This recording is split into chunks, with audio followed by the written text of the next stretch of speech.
the Washington Commanders are another team that is really, really dangerous. They're on a roll. They have won 4 in a row. They have a quarterback who doesn't turn it over. They have a quarterback who can flip the field, and they've got a defense that's believing. And they've got a run game that is really stout. They are balanced, and they are good. And they are the best team in the NFC East. Sorry, TJ. I'll just throw it out there. It's tough to argue it, but I'm sure Cowboys fans might argue it. They're really, really good and can absolutely win that division. And who knows after that? They are physical. They are really efficient, and they are mistake proof almost. It feels like whenever Daniels turns it over, it just feels weird, which is wild for a rookie.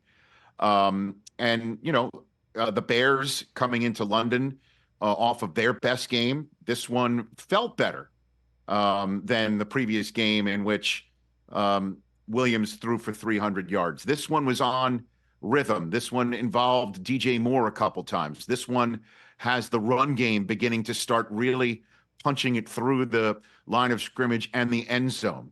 They're coming in with a nice head of steam, taking on a Jaguars team that did finally get on the board. So there's that. And, in the NFC West, the Seahawks with a shocking loss at home to a Giants team that was out without Malik Neighbors and without Devin Singletary. You got to give it up to them on a big-time Stones win in the Pacific Northwest. The 49ers, there just seems to be something missing, and it's not just McCaffrey. There seems to be a killer instinct that's missing, quite frankly.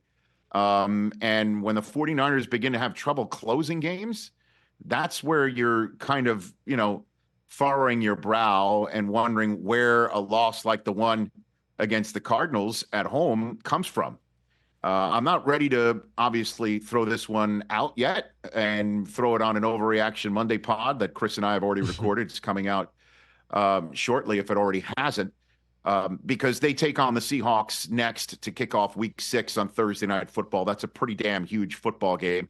And guess what? They win that one, they'll be in first place at 3-3. Same thing with the Jets on Monday Night Football, winning a Week 6 finisher against the Bills. They'd be in first place, which is another reason why I'm also not worried about the Bills as well. And if I may transition to the AFC here, Tom, let me hit this. The Chiefs, we all know, are the class of the league because they're two-time defending champs, and until they lose, I'm going to keep them atop my power rankings at this point in time. But we'll see. We'll see. I'll have a couple of days to think about that for Wednesday. But the Texans are for real. I think we can state that. They're not curb stomping too many people, but they're beginning to win games that they're in trouble in and surviving.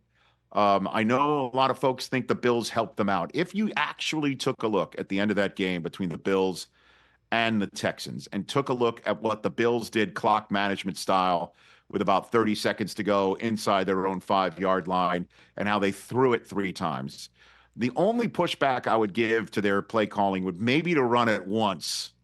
Run it once. You click a couple of seconds off so you know if you're going to throw it 2 more times. If you throw it 2 more times and your guy Allen isn't going to put it in any dangerous spot, you're going to give a shot for Allen just to get out from under his own goal line and get another shot at maybe getting a 60-yard field goal to win it. You run it 1 more time, then you can get to a point where if the Texans get it back, they're not going to have any time to gain any yards except for the fact of kicking a field goal at the end of the game. It wouldn't be too far off the 2 seconds they had left on the clock if you ran it 3 times and forced them to call all 3 timeouts. You would have just forced Houston into a situation where they would have to throw it to the sideline instead of over the middle to get the game-winning field goal for Fairbairn. So, I know it brings up the Bills are in trouble police or the rabble-rousing of the Bills are in trouble. Because they got blown out in one game and they're bugaboo. This is the team that blew a 12-second advantage for them to actually vanquish the Chiefs at home.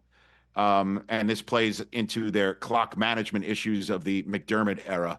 But it wouldn't have been really too far off, even if they had ran it 3 straight times. That said, the Bills are still in first place in the AFC East, 1 game ahead of a Jets team that's still struggling to find itself on offense, and a Dolphins team that is just waiting for Tua to hopefully come back clear-headed.